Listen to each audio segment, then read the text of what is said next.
나다니엘 호손이라는 작가가 쓴 큰 바위 얼굴이라는 소설이 있습니다. 요즘엔 제가 잘 모르겠는데 예전에 중학교 국어책에 있던 작품입니다. 그래서 주로 밤마다 얼굴 큰 친구들 있잖아요. 그런 친구들 놀릴 때 이 큰 바위 얼굴이다 막 이렇게 놀리곤 했던 그런 기억이 있네요. 소설 내용은 참 단순합니다. 미국 어떤 시골에 사람 얼굴을 닮은 큰 바위가 있었는데 사람들이 이 바위를 큰 바위 얼굴이다 라고 불렀어요. 근데 이 바위에는 한 가지 전설이 있었는데 이 바위와 똑 닮은 얼굴을 가진 사람이 나타나서 아주 위대하고 고귀한 사람이 될 것이다. 뭐 이런 전설이 있었어요. 이 마을에 한 소년이 살고 있었는데 이제 이름이 어니스트라는 주인공이었는데요. 그 소년이 어릴 때 이 전설을 듣고는 내가 이 큰 바위 얼굴을 닮은 그 전설의 사람을 꼭 만나고 싶다라고 이렇게 생각을 하면서 그 사람을 기다립니다. 이 소년이 자라면서 정치가 부자 같은 사람들이 나타나서 저마다 내가 그 전설 속의 사람입니다. 이렇게 사람들이 칭송하기도 하고 자기가 주장하기도 했는데 전혀 아니었다는 거죠. 그리고 어떤 유명한 시인이 마을을 방문했을 때 다른 사람들이 저 사람이야말로 이 위대한 큰 바위 얼굴을 닮은 사람이다. 축켜 세웠지만 그 또한 전설 속의 사람은 아니었습니다. 그러다 세월이 흘러서 이 어니스트라는 소년이 노인이 되었을 때 주변의 사람들이 문득 이 어니스트의 얼굴을 보니 정말 그 큰 바위 얼굴과 닮았다. 얼굴뿐만 아니라 주변 사람들에게 친절하고 또 영감을 줄 수 있는 그런 훌륭한 사람이 되었더라라는 그런 단순한 내용입니다. 평생을 그 큰 바위 얼굴을 바라보고 또 그것을 흠모하고 살았더니 정말 자기 자신이 그 큰 바위 얼굴을 닮더라 이런 이야기죠. 우리는 이 이야기를 통해서 한 가지 교훈을 얻게 됩니다. 사람은 무엇을 바라보느냐, 즉 시선을 어디에 두느냐에 따라서 나의 인생이 달라지고 그 시선에 따라서 살게 된다라는 그런 내용입니다. 돈 버는데 관심이 많은 사람, 그런 사람은 돈이 모이는데 시선이 가게 되어 있습니다. 공부 잘하는 사람은 시선을 어디다 둘까요? 책을 보겠죠. 스타가 되기 원하는 사람은 TV 화면을 볼 것입니다. 땅을 쳐다보고 사는 사람은 땅의 것으로 살아갈 것이고 하늘을 쳐다보는 사람은 하늘의 것으로 살아갈 줄 믿습니다. 오늘 우리가 보고자 하는 것도 바로 이 시선에 관한 이야기입니다. 본문에 등장하는 인물들이 어디를 향해 보고 있는가, 시선이 어디로 향해 있는가를 잘 관찰하므로 우리는 하나님께서 깨닫게 하시는 놀라운 영적 교훈을 얻을 수 있습니다. 먼저 우리는 본문에서 성전 문 앞에 구걸하고 있는 한 사람을 발견하게 됩니다. 이 사람의 시선은 주로 어디를 향하고 있었을까요? 이 사람은 아침부터 저녁까지 지나다니는 사람의 발끝을 보고 있었을 것입니다. 즉 땅만 쳐다보고 있는 사람입니다. 누가 나에게 동전 한 푼, 빵 한 조각이 던져주지 않나 그것을 기다리는 사람이죠. 성경은 이 사람을 나면서부터 안진뱅이 된 사람이다 라고 소개를 합니다. 태어나서 한 번도 걸어본 적이 없다는 말입니다. 이 사람의 다리는 오랜 세월 쓰지 않아서 굉장히 볼품없었을 것이고, 자기 힘으로는 밥 먹고 옷 입고 심지어 볼일 보는 것조차도 어려운 비참한 처지의 사람입니다. 심지어 구걸 나올 때조차 누군가 떠매다 그 자리에 놓아줘야만 구걸을 할 수 있는 사람입니다. 이 사람에게 어떤 희망이나 꿈이 있을까요? 그저 주어진 현실과 운명 앞에 순응하며 살 수밖에 없는 존재입니다. 또 이 사람은 주위의 모든 시선들로부터 소외받는 사람입니다.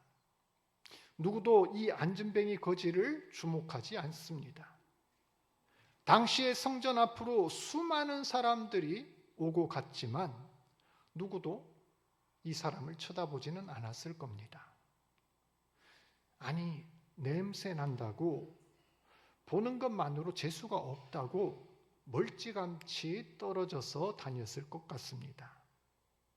또 어떤 사람은 성전을 나올 때마다 하나님, 저는 저렇게 태어나지 않아서 감사합니다.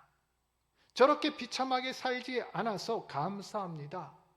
이렇게 윗선을 떨며 동전 한두 개 던져 주었을지도 모르겠습니다.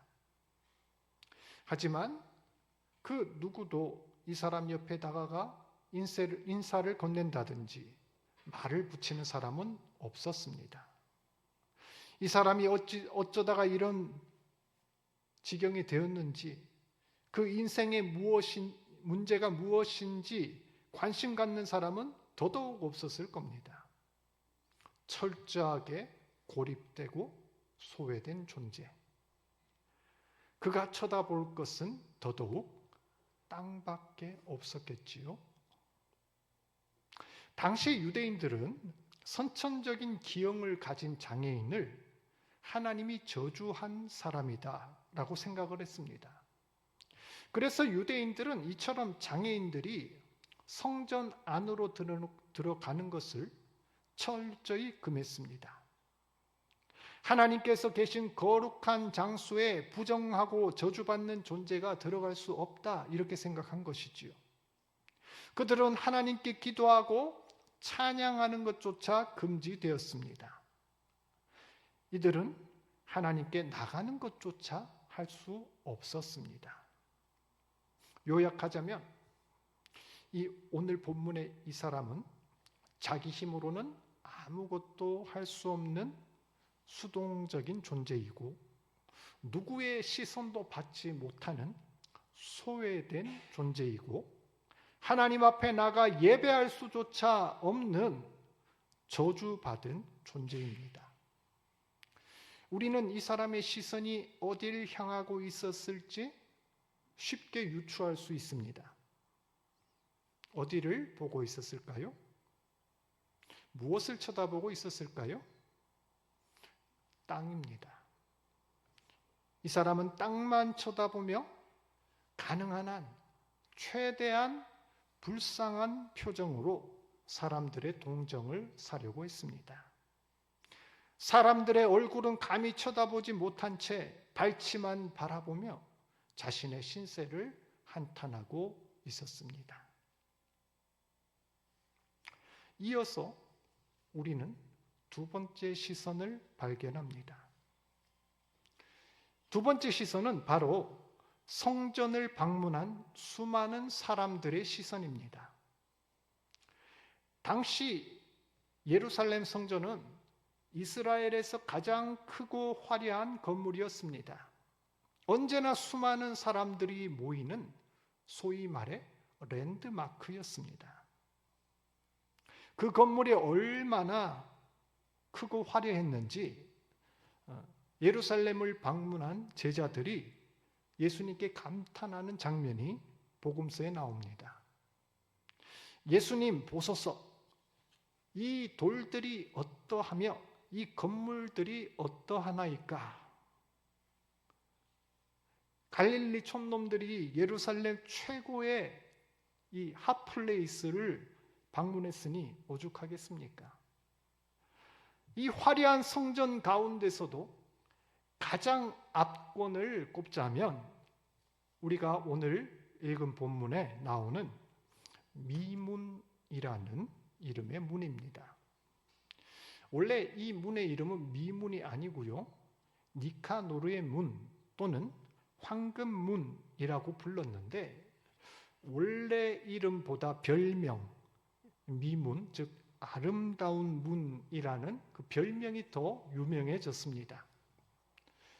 유대 역사가 요세푸스는 이 문이 고린도산 구리를 통짜로 수입해서 이거를 부어 만들었다고 해요. 구리만 해도 번쩍번쩍 하겠죠. 근데 그것뿐만 아니라 그 구리로 만든 통짜 문에다가 은과 금을 위에 더 씌워서 그야말로 장관을 연출했다고 합니다. 사람들은 성전을 들어갈 때 성전에는 문이 하나만 있는 게 아니라 여럿 있었기 때문에 다른 곳으로도 갈 수 있었는데, 일부러 이 미문을 보기 위해서 여기를 통과하기를 좋아했고, 따라서 언제나 이 미문은 사람들이 북적북적하는 그런 장소였습니다. 그러니까 오늘 이 안전뱅이 거지도 구걸하기 좋으니까, 사람들이 많으니까 그 앞에 있었던 거겠죠. 사람들은 이 금과 은으로 도배된 문을 통과하면서 마치 자기가 하나님 나라에 들어가는 것 같은 그런 착각을 했을지도 모르겠습니다. 그 빛난 광채와 화려함 속에서 자기가 마치 특별한 존재가 된 것 같은 황홀경에 빠졌을 법합니다. 당시 예루살렘 성전은 부와 권력이 집중되는 장소였죠. 성전은 종교적인 권위를 정치 권력으로 탈바꿈시켰고, 그 권력을 사용해서 또한 다시 막대한 부를 모았습니다. 예루살렘 성전이 얼마나 많은 돈을 가졌던지 로마가 예루살렘을 멸망시켰을 때 약탈한 금이 너무 많아서 로마의 인플레가 났다고 합니다. 상상해 보십시오. 얼마나 많은 금을 가졌길래 로마가 이 예루살렘을 정복하면서 가져갔던 금 때문에 그 대제국 로마에 거래되는 금값이 절반으로 떨어졌을까요? 그래서 일부 역사가 중에서 예루살렘이 멸망한 이유는 종교적인 이유나 다른 것 때문이 아니라 그들이 가지고 있었던 막대한 재산 때문이다, 이렇게 분석하는 사람도 있습니다. 예수님께서 그래서 공생애 내내 끊임없이 이 성전의 비리와 축제를 비판하셨죠. 마가복음 13장, 예루살렘 성전이 오래지 않아서 돌 위에 돌 하나 남기지 않고 무너질 것이다 예언하십니다. 또 예루살렘에 입성하신 후에 가장 먼저 하신 일이 성전에서 돈 버는 자, 장사치들을 내어 쫓고 정화하는 일이었죠. 그때 예수님이 하신 말씀, 내 집은 만민이 기도하는 집인데 너희가 강도의 소굴을 만들었다, 엄히 꾸짖으십니다. 나중에 예수님이 체포당하시고 십자가에 못 박힌 직접적인 이유도 사실 이 성전을 공격했기 때문입니다.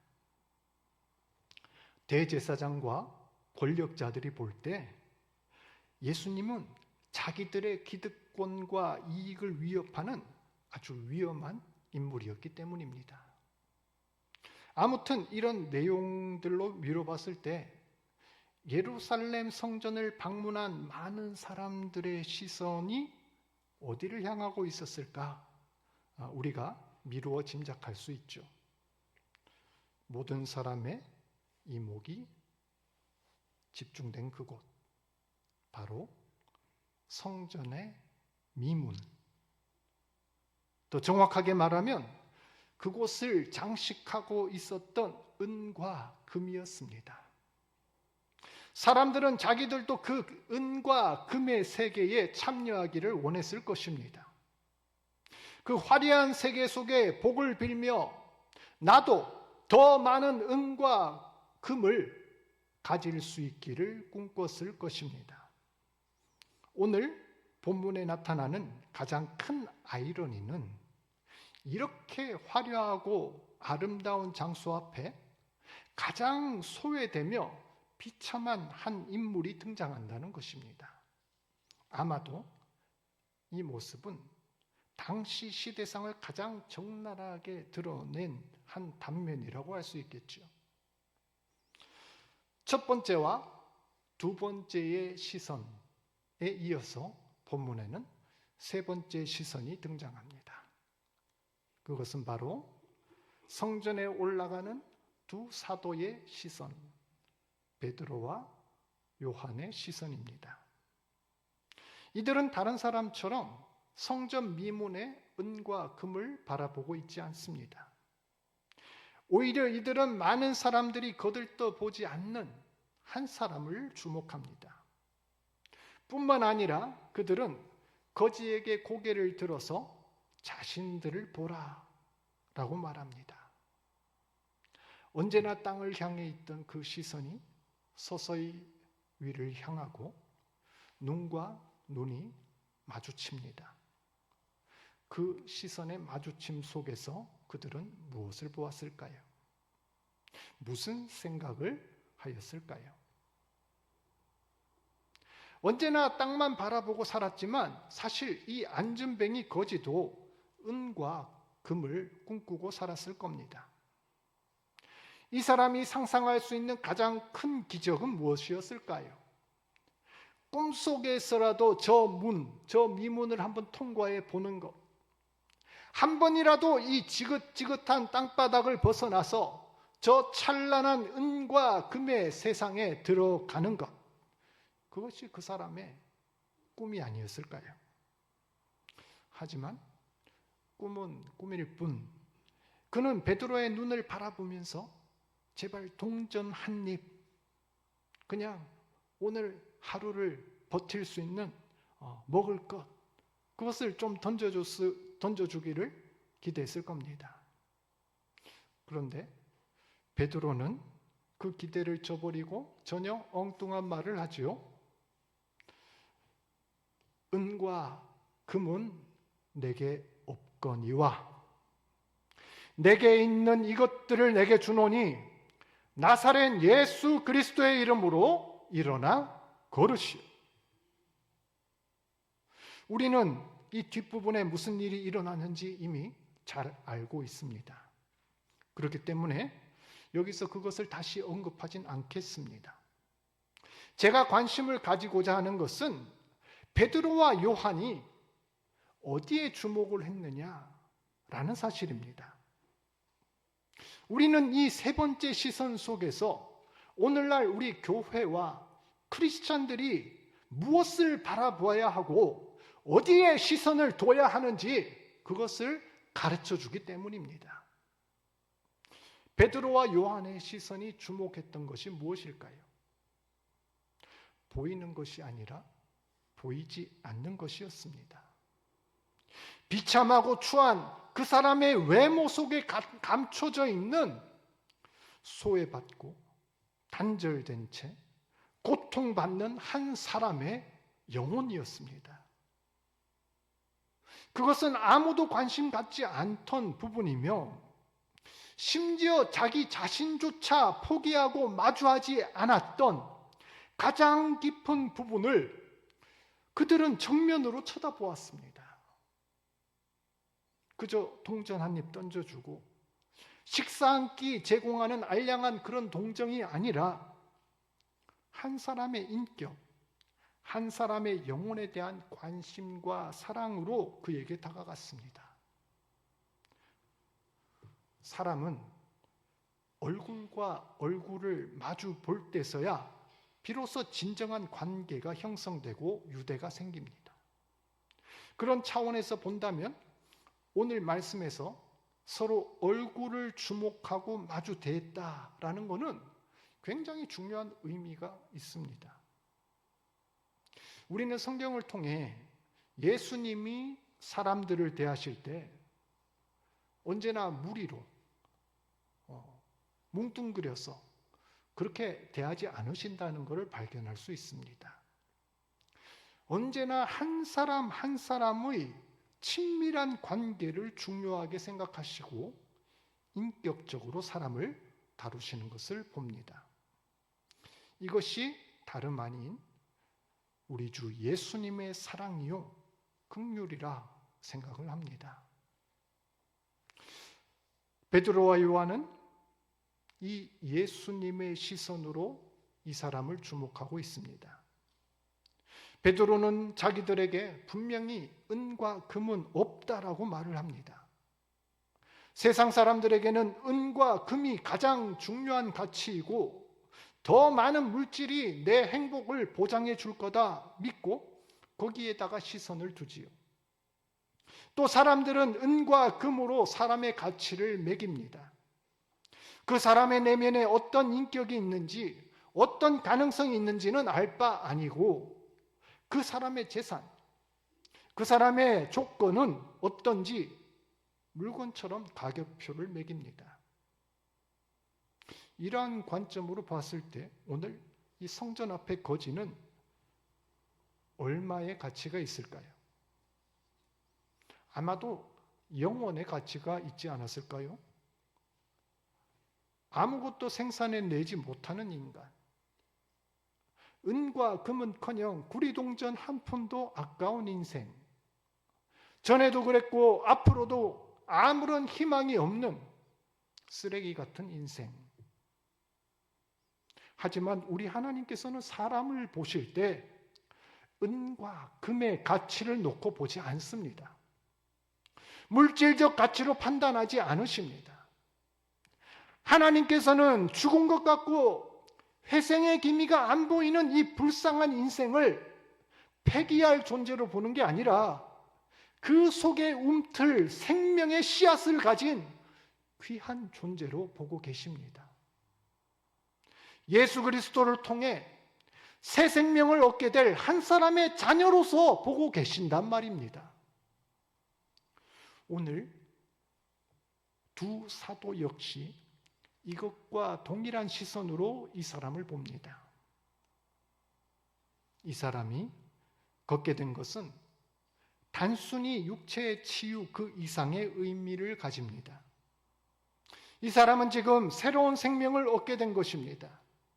이전까지 자기 힘으로 아무것도 할 수 없던 존재가 자기의 발로 당당히 설 수 있고,